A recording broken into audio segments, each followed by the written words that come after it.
Hi there, my name's Brandon Na, founder and CEO of WhenILeave.com, aka Will LLC. Today we are going to talk about our negotiation prep sheet, which is week 6's assignment for Venture Deals Fall Cohort 2020.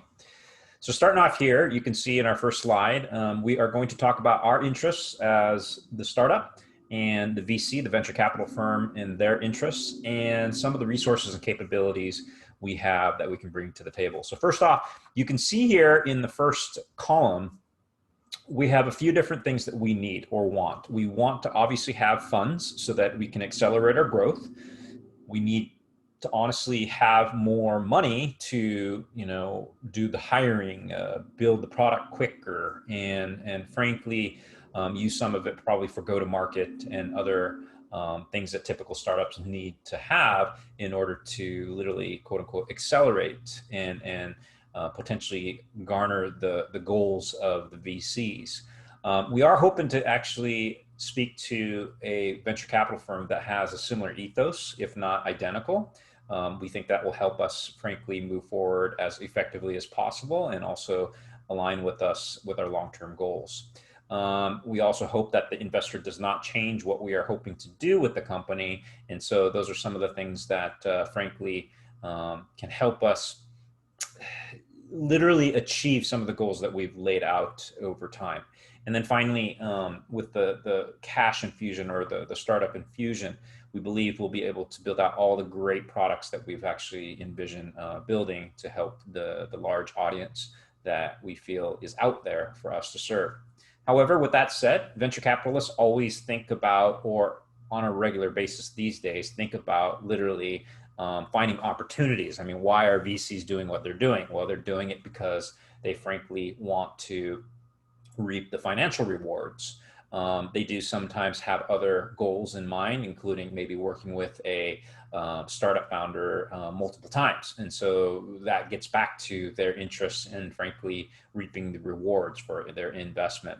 Obviously, they have certain theses that they would like to follow and goals. And so with that said, they will probably focus around them. We didn't identify it here necessarily, but they also in those theses sometimes think through the conditions and frankly, the environments that they would like to invest. And so as we all know with the pandemic that occurs right now, there are certain conditions that perhaps are not favorable. And so they may wait for those opportunities and pounce on them when they do have them. With that said, there are other industries like education, for example, or other startups that do rely a lot on digital, and those are succeeding here today where those conditions could be met for those VCs. Obviously, they want to also consider, all the different outcomes that do occur moving forward. They may exit early. They may exit like pre-Series A. They may, sorry, not pre-Series A, but perhaps along the way in different series like B, C, D, and E, and proceeding after that. They may exit during the IPO or post IPO. So they will want to probably achieve a certain multiple depending on their needs. So what do we have? What do we have that can actually attract those VCs to invest? Well, we have a rich history of many, many years of experience in this particular field. We frankly believe that we are more sensitive to the concept and ideas that other companies have not brought to the table and or are focusing on, especially with this type of business when it deals with like end of life kind of products. It's a very sensitive topic or there's a lot of issues at play, but there's also a lot of benefits that these VCs could actually gain from if they allow a team like ours, which has not only the many years of experience, but this incredible laser focused attitude about building it exactly the way that people need to match their sensitivities. We do have a very experienced team, not just in years, but also a team that has literally built companies and reaped like 1,400% growth within a few years. We also have an incredible network of people that can help us, including past startup founders, some venture capitalists outside of even the ones that we're negotiating with, and accelerators that we have been involved in. So we have a lot to offer the venture capital firm in addition to even just the benefits from the company. They obviously have a lot of resources, and that's the reason why we go to them. We want to take advantage of not only their financial resources, but their empirical success. So, for example, if we were dealing with perhaps, I guess Y Combinator, which is both a VC slash accelerator, we know that they have an incredible program that could help us not only financially, but with all the other network of resources. They obviously, because they've succeeded historically, they probably have a wide network of experts in various different disciplines, and we want to obviously take advantage of that. And frankly, there's other very specific issues at play, like what we're trying to learn here in terms of the financial aspects of venture capital and literally startups, and coinciding with that is also the legal issues, which may be beyond our capacity and ability. So having those from them will be very valuable. So what kind of options that are we, literally creating in terms of value with their help? They have systems, they have literally industry know-how in a lot of different verticals, especially the ones that perhaps we're going to be, working with, because if we have that similar ethos and that we match, they will ideally have those other contacts that can help us move along that path. So frankly, having that support will really truly help us. And then they've obviously dealt with all the other special operations issues like accounting, legal, real estate, and working with the distribution channels. There is, I would argue, a coincidence where certain startups that have had a lot of financial backing actually find a way to the market because of their vested interests. And also they might facilitate some collaboration between us and other startup companies that they've worked with and give us the introductions with, other individuals, even in the venture capital world, which can work together to hopefully, expand our abilities and frankly, help us get to their goals, because honestly, that's what they're going to want. And then lastly, even though we are experts, we believe in the GTM process, go to market, they still have probably other ways of literally helping us get to the market even quicker. So there's obviously other options. So if the VC does not feel like we match with their needs, there could be multiple things that they could do, or rather we could do in that situation. First off, we could talk to the other investors. So if there's a syndicate or there's a group of investors, it might not be the secondary or other subordinate investors that are against the deal, but it might be just lead investor. And so we might want to talk to them. And so as a result, maybe leveraging those relationships, we could potentially even get the lead investor to come back to the table and feel FOMO, which is obviously a concern of a lot of venture capitalist firms. So we circled here really quickly that maybe we can position ourselves in a way that identifies maybe they'll miss out if they actually, do pull out of this particular deal because other people are interested. There are a lot of venture capital firms, and if we're able to leverage that, perhaps that will help us. Definitely there's other alternative, backup forms rather, or alternative forms of financing. And so we could look into those as well. In terms of their alternatives, I would say, they don't have to take that lead role. Maybe they could take those subordinate positions. Also, they could provide other types of support, just literally becoming our friends and connecting us with a lot of other, folks in the startup industry / in our vertical / just anybody who can help us move along that path. Obviously they can pull off the deal, which is what, we're talking about here. And, to be honest, even if they do pull it off, they could offer us a counter offer perhaps, and, do something that perhaps matches their needs more. But we did identify as far as what we thought would be advantageous to them, and that is maybe provide us support in more of a friendship level. And so when they do that, maybe they can come back to the table at a different series, or maybe a different place where they're more comfortable and be able to take advantage of the situation at that point. And then finally, in terms of legitimacy, we have to talk about all these other issues that perhaps, they may have to deal with. We are based in Los Angeles, so California laws do apply. Maybe also make sure that we're negotiating with only accredited investors, obviously, because if they're not accredited, we may have other legal and financial issues down the road.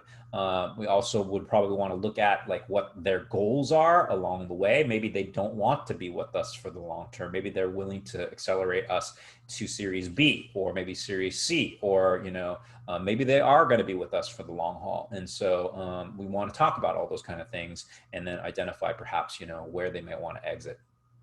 Lastly, some of the things that we actually want to learn from this whole process is honestly, to kind of understand if they're ready at this specific time, or when they're actually ready, because we need to have those specifics. Are they interested in our particular line of business? The vertical is very important for a lot of different venture capitalists.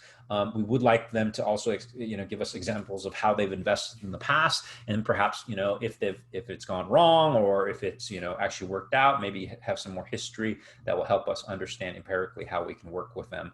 And then, the plans, like we had talked about in the previous slide, like when do they plan on exiting, if there is that goal. And then finally, other benefits besides the investment, which means like, perhaps they will, have this ability to our funnel, or sorry, our team, which could, let's say the CTO is very strong, or perhaps the operational folks on our team are really incredible. And so they could perhaps be able to use them in other startups. Now, the information that we want to make sure that they know is how special we are. And we talked about it a little bit before in terms of our experience, and in terms of our passion, in terms of our sensitivity to the issue, and the way we methodically have been thinking this through for many, many years.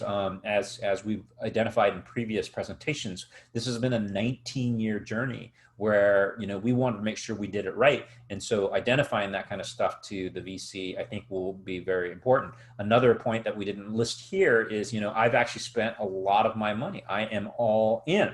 This is the most important thing for me to basically do in my life. It is my magnum opus. And, showing that and showing the passion behind this, I think will really, convey some really, good, I guess, feel for the venture capitalists, knowing that I'm not walking away. This is something I'm all in with.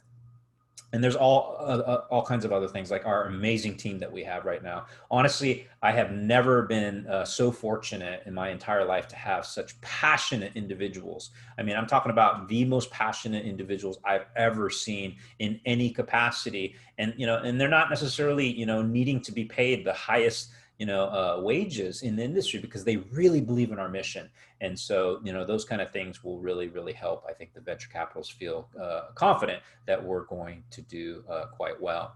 Now, we talk about the relationship, basically saying that it's gone pretty smoothly. And frankly, they've actually even supported us and given us, introductions to many other companies. And so, it's been frankly relatively strong. And I think it's because we have the shared interests. And I believe, frankly, that, they're going to continue to believe in that. And at this point, it's because I think we will have done or established relationship with a VC that has a similar ethos, if not identical.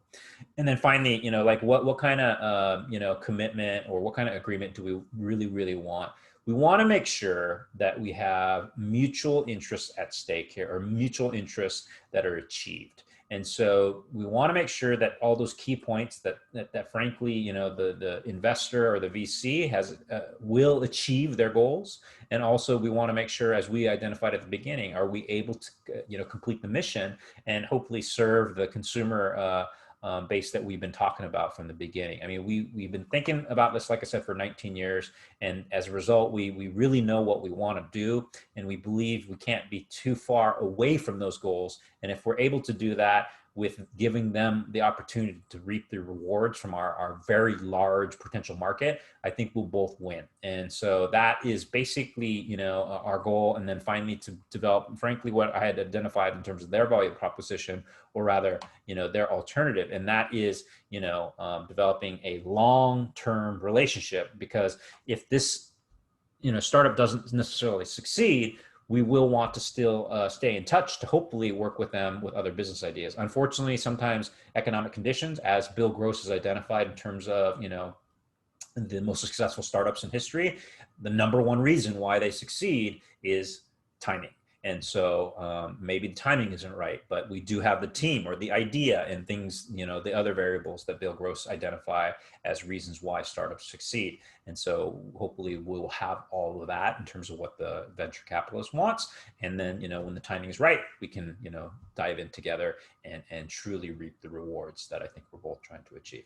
All right. Thank you so much. I hope this wasn't too verbose, and I hope this made a little more sense as far as why we are doing the things that we're doing here in the negotiation prep sheet for week 6.